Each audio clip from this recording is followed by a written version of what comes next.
Business কাকে বলে thoughts of Billal ভাইয়ের কাছ থেকে শিখতে হবে। বিল্লাল ভাই, আপনার টিম যে কাজগুলো চলমান রেখেছে আমি সেটাকে এখনো বুঝতে পাই না। মানে মাফ করে দে হুজুর, আমার ভুল হয়ে গেছে। থটস অফ বিল্লাল মানুষের সাথে প্রতারণা করে। খালি মাল কামামু। যাই হোক ভাই, যে রোস্ট হইতাছে বিল্লাল ভাই কি সাইড একটা দিব না নাকি? বুঝতাছ না মাথা নষ্ট। No problem. এক্স্যাক্টলি 17,700 টাকা। 17,700 টাকা। এখন এই টাকাটা তুমি তুলছো লিভার ক্যান্সার আক্রান্ত সাইদ ভাইয়ের জন্য, তাই না? জি ভাইয়ের জন্য। আচ্ছা ঠিক আছে, আশা করি আপনারা বুঝতে পারতেন। এই পর্যন্ত বিল্লাল ভাইয়ের ফান্ডে যে টাকাগুলো আসছে এগুলো কিন্তু সাইদ ভাইয়ের পরিবার বুঝে পায় নাই। ইতিমধ্যে একটা সোশ্যাল মিডিয়াতে ভিডিও ভাইরাল হয়েছে, সাইদ ভাই নিজে একটা ভিডিও আপলোড করছে। কথা কি ক্লিয়ার না ভেজাল আছে? কি অবস্থা সবাই? আজকে যাকে নিয়ে রোস্ট করব তাকে আমার কোনো রোস্ট করার ইচ্ছাই ছিল না, সে আমার ওই রোস্টের লেভেলেই নাই। ও তাহলে সে কে জানতে চাও তোমরা? লেউটার ভাই বিল্লাল ওরফে থটস অফ বিল্লাল ইদানিং নাকি মানবতার ফেরিওয়ালা নামে আবির্ভাব ঘটেছে তার। লেউটার ভাই বিল্লাল নাকি আবু সাইদ ভাইয়ের জন্য ফান্ড কালেক্ট করে নিজেই মেরে দিয়েছে টাকাগুলো। আর কোনো কথা বাড়াবো না, লেউটার ভাইকে প্রমাণ দিব আর ধুয়ে দেব। সবাই দিতে নেই। সাইদকে 15 লাখ টাকা আপনারা সবাই দিবেন। এটা বলবেন আমি পার্সোনাল তুলছি। এখানে তো একটা মাথা হিসেবে আমি কাজ করতেছিলাম। এই ভাই থামো। তুমি কালো দাও ভাই। এই তুমি কালো দাও। কয় টাকা আছে দিয়ে দাও। ভাই তোমার টাকার ইচ্ছা তোমার কালো দিয়ে দাও। আমি আর কোনো ফান না, সরাসরি সিরিয়াসলি বলতেছি। এখানে রাবি ভাই ফান্ড কালেক্ট করতেছিল সবার আগে।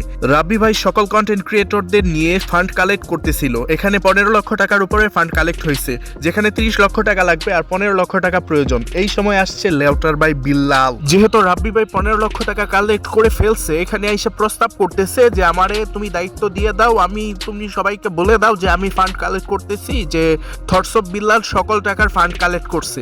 সেখানে বলতেছে যে ভাই আমি তো পার্সোনালি সবাইকে নিয়ে 15 লক্ষ টাকা কালেক্ট করছি, তাহলে আমি আপনার কথা কেন বলবো? সে চাইছিল সবার মধ্যে গিয়ে তাকে নিজেকে বড়ত্ব প্রকাশ করার জন্য, যে সব বাংলাদেশের মানুষ তাকে কতটা ভালোবাসে সেটা দেখানোর একটা পাইতারা করছিল। দরকার পড়লে এখানে মাইর খেয়ে যাবো, তারপরে থটস অফ বিল্লাল কাজ করবে না ভাই। তোরা ভাই সব ক্রেডিট থটস অফ বিল্লালকে না দেওয়াই রেগে চলে গেছে আবু সাইদ ভাইয়ের ফান্ড কালেক্ট সে করবে না। সে না করুক, কোনো সমস্যা নেই ভাই। এখানে একটা কিন্তু আছে, কিন্তু গিয়ে আবার ফান্ড কালেক্ট করে সে ফান্ড জমা না দিয়ে নিজের পকেটেই ঝামেলা হচ্ছে। আপনি একটা পার্সন শুধুমাত্র 1,000 টাকা দিয়েছেন, বাকিটা ফান্ডিং কালেকশন করে দিয়েছেন। লেউটার ভাই বিল্লাল পার্সোনালি 1,000 টাকা দিছে মাত্র আবু সাইদ ভাইয়ের চিকিৎসার জন্য, আবার সে সম্পূর্ণ ক্রেডিট নেয়ার জন্য বসে আছে। কি বলেন ভাই? কোন তারা যে ফান্ডিং গুলো দিতেছে ওই দিন জি ভাইয়া, ওই দিন যে আপনাদের হিসাবটা দেখছি না, দেখলাম যে আমার ওই 20,000 টাকা এখানে যায় নাই, বুঝছেন? এমন লাখ লাখ টাকা তারা এখনো নিতেছে। তবে আমি তাদেরকে বলবো হচ্ছে কষ্ট করে সাইদের বাসায় পৌঁছায় দেন। আমরা আপনার টাকাটা পাইনি, আপনি এটা নিয়ে আপনি ওদের সাথে কথা বলেন।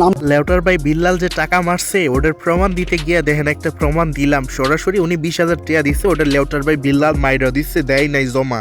ভাই 20,000 টাকা তো ছোট্ট একটা অ্যামাউন্ট ভাই। আর কত মারছেন একটু যদি বলতেন পার্সোনালি।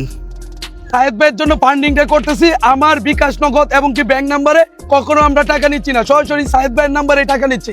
আমার কোনো পোস্টে কেউ প্রমাণ করতে পারবেন না যে আমি আমার ব্যাংক নাম্বার অথবা আমি আমার অ্যাকাউন্ট নাম্বার দিছি। আর যত টাকা আছে সাহেদ ভাইয়ের ব্যাংকেই ঢুকতেছে এবং কি সাহেদ ভাইয়ের ব্যাংকেই ঢুকাইতেছি। প্রয়োজনে তার পরিবারের সাথে আপনারা সরাসরি কথা বলতে পারেন। লেউটার ভাই বিল্লাল পার্সোনাল অ্যাকাউন্টে টাকাগুলা নিয়ে মাইরা দিল, আর তারা সবাই সাইদ ভাইয়ের অ্যাকাউন্টে টাকা নিতেছে। কি বুঝলেন ভাইয়ারা? আজকের পর থেকে কেউ সাইদ ভাইয়ের জন্য 1 টাকাও কালেক্ট করবেন না। আপনার হাতে যদি সাইদ ভাইয়ের জন্য অবশিষ্ট 1 টাকাও থাকে, সেটা রাব্বি ভাইয়ের যদি আপনার পছন্দ না হয় সাইদ ভাইয়ের বাবা মার হাতে আইনা দিয়ে যান।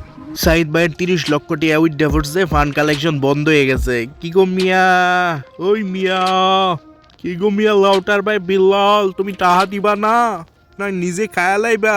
বুঝিয়ে দিয়েছেন, এমনকি রাব্বি ভাই কিছু টাকা আমার ব্যাংকে ট্রান্সফার করেছে, আর কিছু বাকি আছে। ইনশাল্লাহ খুব দ্রুতই কালকের ভিতরে আশা করি আমার ফান্ডিং একদম ফুললি হয়ে যাবে। বাকি যেটা আছে সেটা তো আপনার ফ্যামিলির কাছে আছে। জি জি জি, আমরা সম্পূর্ণ আপনার ফ্যামিলির কাছে যেটা বুঝিয়ে দিচ্ছি, সেটা আপনার ফ্যামিলি তো বুঝে পাইছে না? হ্যাঁ আমার ফ্যামিলি। বাকি আপনার কাছে যে অ্যাকাউন্টে যেটা সেটা তো বুঝে পাইছেন, তাই না?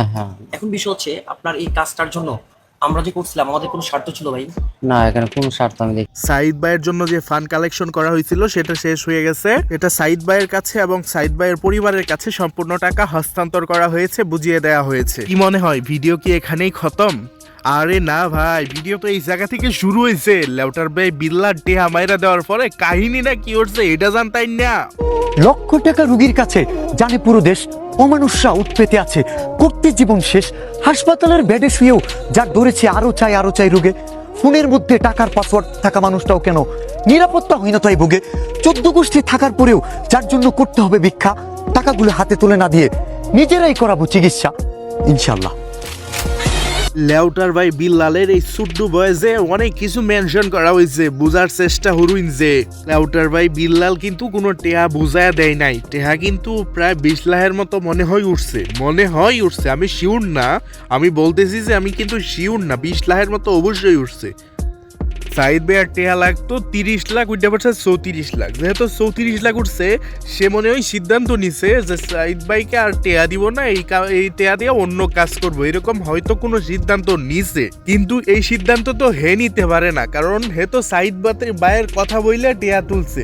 সে সাইদ ভাইয়ের সামনে নিয়ে বিষয়টারে ক্লিয়ার কইরা তারপর না এই টেহা দিয়া অন্য কাজ করতে পারে। সে আইসা এই খুসা ওই খুসা এইসব কি ভাই? পাবলিক কি তোমার হাতে টেহা দেয়া বুকা হইলো নাকি বিপদে বললো? কোনোটাই তো ক্লিয়ার হইতাছে না, ক্লিয়ার করো তো। এখন বাকি হলো 10 লাখের মতো বাকি আছে। 10 লাখ টাকা হলে হয়ে যাবে। জি, হয়ে যাবে। ফাইন, 10 লাখ টাকা হলে হয়ে যাবে।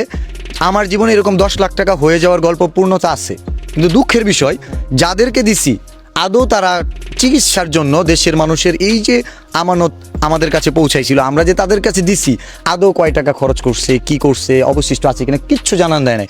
বরঞ্চ ইতিমধ্যে ঘটে যাওয়া একটা ঘটনা, যার দরকার 30 লক্ষ টাকা, কিন্তু সে সেটা নিয়ে সন্তুষ্ট না। বিল্লাল ভাই, আমার 8 টাকা কোথায়? এই যে তোমার 8 টাকা একজন প্রতারক থটস অফ বিল্লাল, সে যদি একে দিয়ে দেয়, তুমি কি করবা? বলো?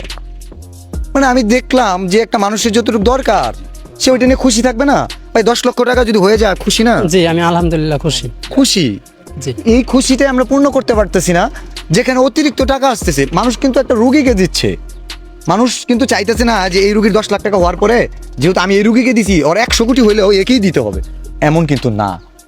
এই ভিডিওটা একজন প্রবাসীর চিকিৎসার জন্য, প্রবাসী হচ্ছে রেমিটেন্স যোদ্ধা। বিল্লাল ভাইয়ের এই কথাতে যুক্তি আছে, বাট তার আগে ওই আবু সাইদ ভাইয়ের সাথে বইসা যে আপনার তো এত টাকা লাগতো, এখন আমার কাছে এত টাকা আপনার জন্য বেশি আসছে, আমি এটা দিয়ে অন্য আরেকজনের চিকিৎসা করাতে চাই, এভাবে কথা বইলা ক্লিয়ার করলে অডিয়েন্স বিভ্রান্ত হতো না যে আমরা টাকা দিলাম, এটা কি বিল্লাল মাইরা খায়া নিল কিনা, এরকম একটা প্রশ্ন থেকে যায়। যদি এই বিষয়টা ক্লিয়ার হইতো তাইলে মানুষ আর এই কথাটা ভাবতও না। আমি চাই যে বাংলাদেশের সকল কন্টেন্ট ক্রিয়েটরদের সাথে যার যার সম্পর্ক, সবার সম্পর্ক যেন ভালো হয়, কারণ একজন বিপদে পড়লে সবাই এসে যেন পাশে দাঁড়াতে পারে। আর কেউ অসুস্থ হলে সবাই এসে কন্টেন্ট ক্রিয়েটর হিসেবে জনগণের কাছ থেকে টাকা তুলে তাকে সুস্থ করার যে একটা সুস্থ প্রতিযোগিতা শুরু হয়েছে, আশা করছি এই প্রতিযোগিতা থাকবে, সুন্দরভাবে এগিয়ে যাবে।